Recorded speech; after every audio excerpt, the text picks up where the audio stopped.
Para sa dugang nga mga balita sa Negros kag Panay mangin kaupod ta si Adrian Priatos. Adrian.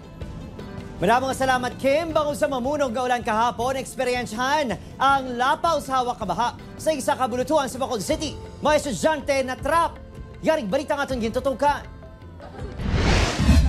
Pasado los 4 kahapon, eksperyensyahan ang mamunog nga ulan sa Bacolod City. Pinakaminuto lang ang nagligad matapos nagulaw ang ulan.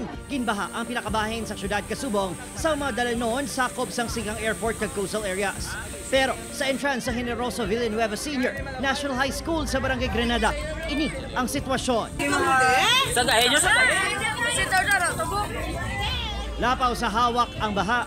May pinakamang estudyante nga nag-ubog sa baha agud makapauli.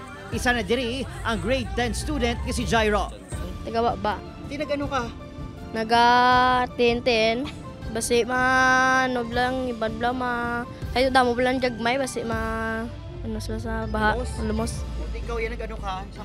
Pakita bisa ako nag-ano ka, paano ka nakatabok? Nag-10-10 lang. Tapos? Patlumpat kay awat ko bito, no? Kay kataas-taas taas pagod ng baha. Ang ibang estudyante sa grade 8, 10 kag 12, ginpang rescue gamit ang barangay rescue vehicle. Insecure lang naman mga teachers nga wala na yung mga sagay pa attempt. There are some magin visit sa ilang parents. Ang iban ginulat kid, pahulat naman ang rescue. So, talalupang doon sa video nga naglapaw ang tubig sa tamburong sa drainage system. Makita man ang nagatinumpok na basura. Ini ang isa sa ginalantaw rason sang baha.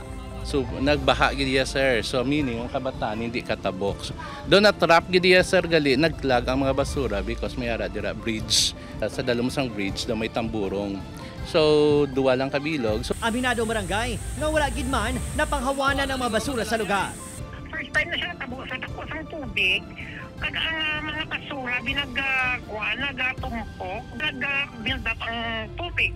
So siya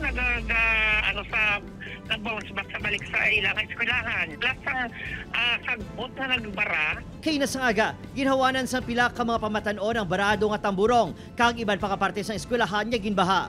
Gintingawan sa news team nga makuhaan sa pahayag ang Bacolod City LGU kag DepEd Bacolod City angot sa problema sa baha apang wala pa sang sabat sa amon mensahe. Sunod sa pag-asa, Intertropical Convergence Zone ang nagpaulan sa Bacolod City kahapon. Wala sa epekto ang low pressure area sa sulod sang PAR sa Western Visayas. Mo itong ITCC, so far sa karon ng atong weather system, ang southwest monsoon ang nag-apekto diri sa aton. Expect naton sa gihapon anytime of the day may mga pag-ulan, abisar nga mainit atong tiyempo, pero pagabot sa hapon mataas ang chance sa mga isolated yung mga pag-ulan. Opo, Kiril Casilio, Adrian Priatos, 1 Western Visayas.